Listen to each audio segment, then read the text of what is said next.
processo. Bem, a ideia, o próprio título agora, né, mudou antes, autismo. Primeiro a gente começa falando o seguinte: eu vejo o cuidado dos profissionais de saúde em lembrar que isso não é uma doença. Como é que é isso, então? Como é que fica? Como é que a gente situa autismo? Então, é um transtorno, hoje a gente fala do DCM-5, fala de transtorno do espectro autista. Mas o autismo, ele é uma condição do neurodesenvolvimento. Então, a pessoa tem um diagnóstico que pode ser precoce ou tardio, e ela não tira, não fica curada, ela vive com aquela condição, fazendo as terapias para superar os desafios, né? Mas ela vai ser autista para a vida toda. Desde pequenininho, depois o adulto também. Ah, você me citou uma outra coisa agora e vou me lembrar. Assim, Nara me chamou a atenção para um fato, que lá na clínica, como é que é o nome da clínica? Recriar. Que vocês descobriram, por exemplo, que essas crianças, muitos deles têm pais autistas também, que não sabiam. É verdade isso? Sim, assim, a gente tem alguns casos, sim, de pais que depois que as crianças que têm o diagnóstico dos pais, eles acabam descobrindo também seus próprios diagnósticos. Bem, um transtorno de espectro, que quer dizer que ele é ampliado, tem a ver com as cores, com o som, enfim, a música entra nesse processo. Eu já vi histórias incríveis de musicoterapia e você nos trouxe o Maílson. Quem é o Maílson? Quem é Maílson? É, Maílson, bem-vindo aqui. Muito obrigado pelo convite, primeiro, através da Nara, minha chefe. A musicoterapia, ela tem uma influência gigantesca no transtorno do espectro autista, principalmente porque se tem uma relação com o mundo, uma percepção do mundo que ela é muito ampliada em algumas partes e é muito reduzida em outras. Por exemplo, habilidades sociais é uma coisa que é bem reduzida e abrangida pelos ditos típicos naturalmente, é uma coisa que vem com a vida. E nós que estamos dentro do transtorno, a gente tem que ser treinado. E já a música, ela vem de uma maneira natural, por conta da fácil identificação de padrões, daquela coisa de que a música ela tem uma certa previsibilidade. E isso tudo faz com que nós que estamos dentro do espectro, a gente consiga se comunicar com a música de uma maneira mais natural. Assim, basicamente é essa relação, voltando lá na tua primeira pergunta, eu queria complementar o que Nara disse, que é sobre a palavra transtorno. Eu acho que ela é muito bem empregada nessas condições, porque tem gente que diz assim, mas todo mundo tem vontade de se isolar de vez em quando, tem vontade de ficar só, tem vontade de ficar calado. Eu sim, todo mundo tem essas características, só que é tão acentuado que te prejudica socialmente, te prejudica com tua família e uma série de outras situações. E por isso que o nome é transtorno, porque já causa transtorno na tua vida. Eu estou conversando com o Maílson. Maílson, ele trabalha lá na clínica agora, né, com essa menina que eu vejo ela com cara de menina até hoje, a Nara Gugel. Então, primeira coisa, você tem quantos anos, Maílson? Eu tenho 34. E quando é que foi diagnosticado esse transtorno em você? Já foi depois dos 30. Depois dos 30? Depois dos 30. Mas era bem lógico, assim, eu trabalhei em escola durante 13 anos e sempre tinha contato com crianças que estavam dentro do espectro. E meu primeiro aluno, antigamente se chamava o autismo de nível 1, de grau leve, de suporte, a gente chamava de Asperger. E a minha primeira criança que eu fui dar aula em escola, ela era uma autista Asperger. O que quer dizer? Que características? Existem graus de autismo, graus de suporte. Então, são 3 graus de suporte e antigamente se usava síndrome de Asperger. Para quem não tinha deficiência intelectual, para quem não tinha atraso de linguagem. Olha, vocês estão diante de um pai de autista. Isso. O Bati está olhando com muita atenção. O João Ricardo é. Né, então, ele já tem atendimento. Eu falei, eu vou até falar com o Conara para que ele tenha umas atenções também lá na clínica, na Recriar. Que o Bati está vivendo essa experiência no dia a dia. Ele tem que idade? Vocês me perguntam aí, Bati. 4 anos de idade, né? E nós já fomos identificando o João. Os primeiros passos dele, ele brincava com a sombra, ele corria olhando para a parede. Tem alguma coisa assim que não está... A dificuldade na fala, hoje ele já consegue conversar um pouco, mas não completa as frases, né? E depende muito, ele quer que faça alguma coisa, ele pega no braço do pai, ou da mãe, ou da avó, e para que pegue alguma colher, alguma coisa para ele, mas com a terapia ele vai melhorando muito. Então a terapia passou a fazer parte da vida dele, até sociavelmente é uma outra criança. Incrível. Você me falou pela primeira... falou uma coisa bem interessante que eu acho que a gente pode alertar as pessoas. As crianças, quando elas começam com atraso de desenvolvimento, e aí elas não falam, elas fazem isso, né? Elas pegam na mão e levam até aquilo que elas querem, sem se comunicar. E algumas vezes isso é confundido como comunicação, mas isso é um sinal de alerta muito importante, né? É importante que todos que estejam ouvindo, que conheçam alguma criança que aja dessa forma, levante como um sinal de alerta. Porque eles dizem, às vezes os pais dizem, não, olha, ele não fala, mas ele sabe tudo que ele quer, ele pega na minha mão e me leva até aquilo que ele quer. Quando na verdade esse é um sinal de alerta importante que já nos leva à investigação, necessidade de investigação. Você falou pela primeira vez aqui uma palavra que eu não conhecia, que era aba. E as técnicas, o que avançou? A primeira vez que conversamos aqui já faz algum tempo. O que vai evoluindo? Porque pelo que eu percebo, a cada vez, o próprio nome espectro já foi dizendo, olha, tem muito mais coisas que podem identificar esse transtorno autista. ABA, ele é análise do comportamento, é uma abordagem, uma ciência dentro da psicologia que trabalha, né, uma das terapias que uma criança dentro do transtorno do espectro pode necessitar para fazer, né, como intervenção terapêutica. Certo, eu fiquei curioso agora, Maílson, a musicoterapia, eu fico pensando, eu soube de uma história lá em Brasília, de um autista.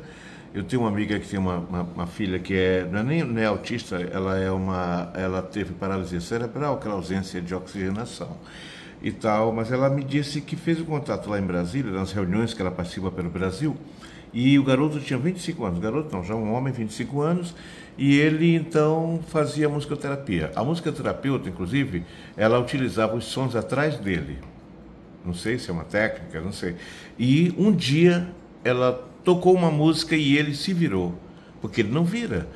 Lembro da nossa professora de psicologia, não me lembro agora o nome dela, ela chegava para dar aula para a gente assim meio, aí um dia eu perguntei para ela, você chega aqui tão quieta? Ela disse, poxa, Robson, é que às vezes a gente leva cerca de meses para ter uma resposta de uma criança autista. E esse jovem, ele se virou e queria falar, mas só que as cordas vocais, cadê? Não tinha, ele não usava.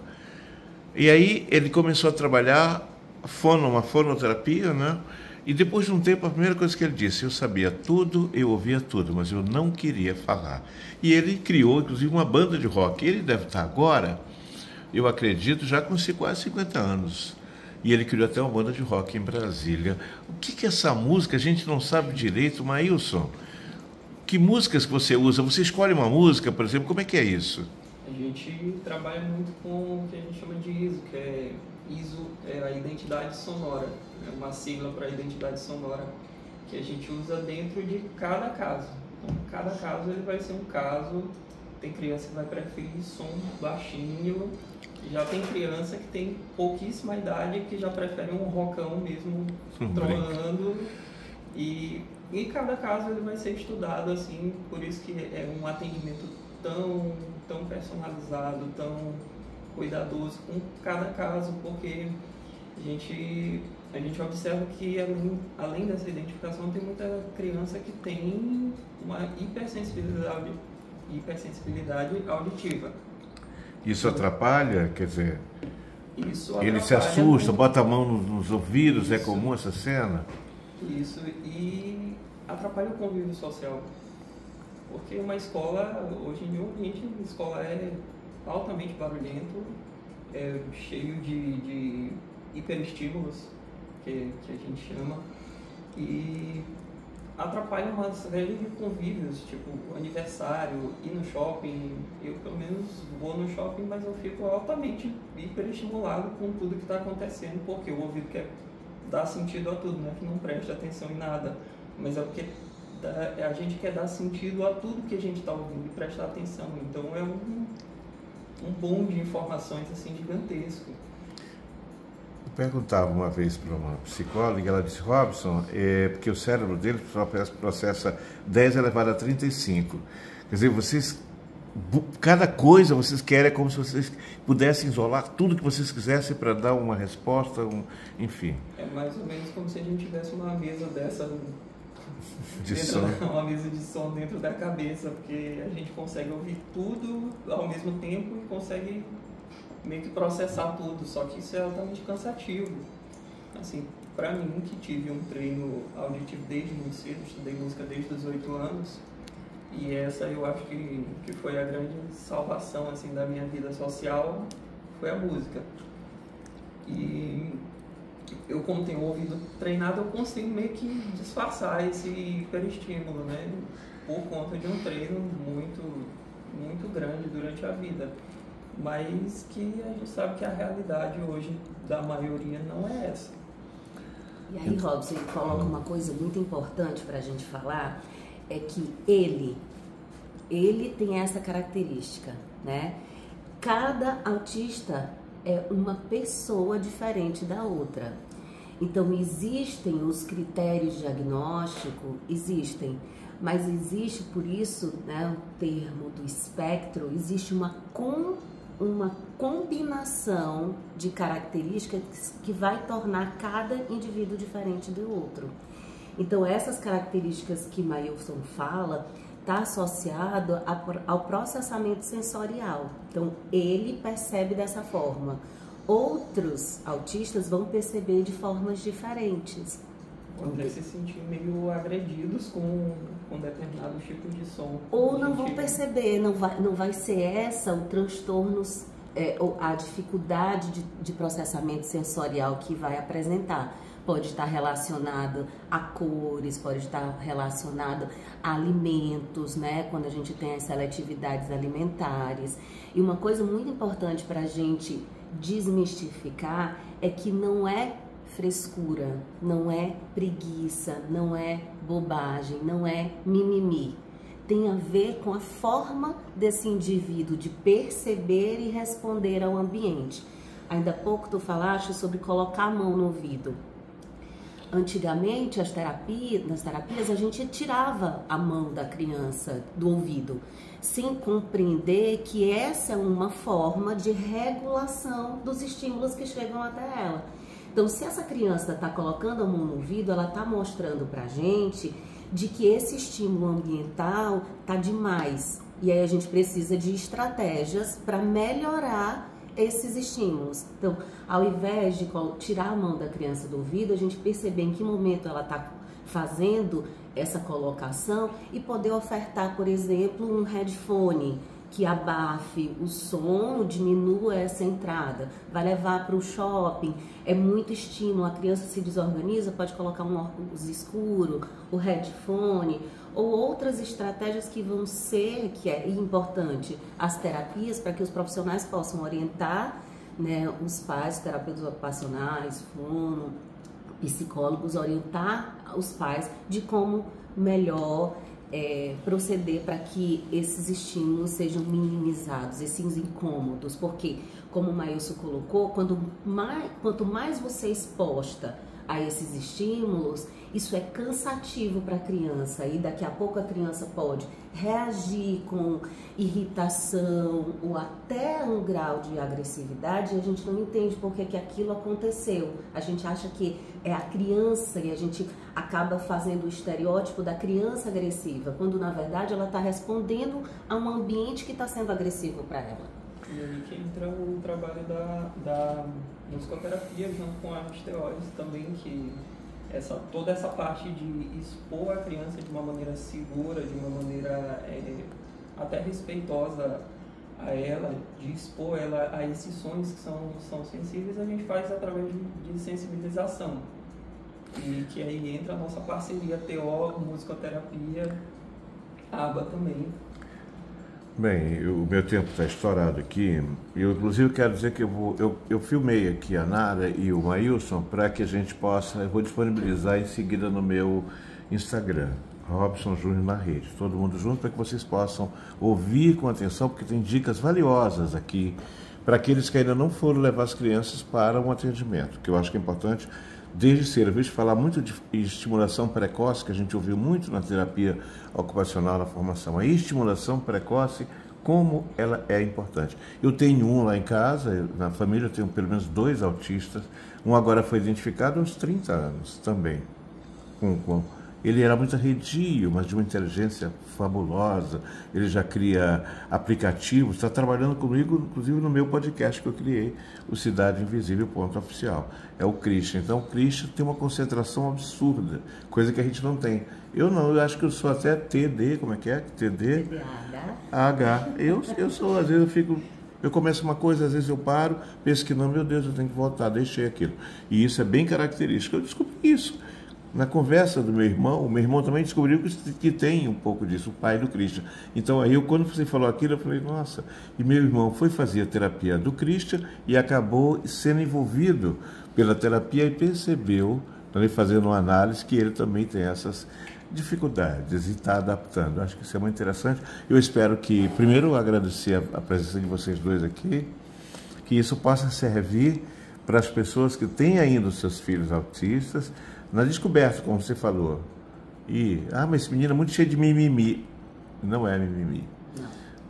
Nada. Deixa as tuas palavras aí para essa gente. Então é isso, Robson. Muito obrigado pelo espaço. Muito obrigado por nos receber tão bem e abrir um espaço para que a gente possa, a partir de hoje, né, e assim, mas todo esse mês de abril, e especialmente amanhã, que é o Dia Mundial da Conscientização do Autismo, dizer para as pessoas não terem medo, né? A gente não romantiza, mas a gente também não é um abismo, né? Não é um buraco negro, muito pelo contrário. A gente tem muitas pessoas de sucesso que dentro do espectro autista, com terapia, com direcionamento, há muitas possibilidades de superação de desafios. Então, e pedir que a sociedade, de um modo geral, acolha, entenda a necessidade que a gente tem social de incluir todo mundo, né? Afinal de contas, todos nós somos diferentes. Eu sou diferente, você é diferente, mas eu sou diferente, todo mundo é diferente. Então, uma pessoa com espectro autista, dentro com diagnóstico, ela precisa de acolhimento, de entendimento. Quando a gente abre essa possibilidade de olhar para o outro com compreensão, a gente vai diminuindo cada vez mais a distância e os preconceitos sociais. Como é que a gente te encontra na rede? Nara Gurgel 01 no Instagram. Nara Gurgel 01 no Instagram. Muito obrigado, exatamente. Nara, Maílson, muito obrigado por terem vindo. A gente vai para o intervalo. Nós temos um autista, Bati, que já ganhou não sei quantas bolas de ouro, chamado quem? Messi. E é um espectro, hoje né? Hoje tem uma contradição aí, se ele é ou não. Tem contradição, é? Se ele é ou não, desculpa, se ele é ou não autista. Então, a família diz que ele não é autista e que esse foi um boato que foi olha aí, vindo e acabou, pelo perfil dele mais reservado, essa suposta... Mas não há um diagnóstico. Não há confirmação do diagnóstico. Peraí, fato ou fake? Tá aí, é fake. São 7h30, a gente vai para o intervalo e volta já.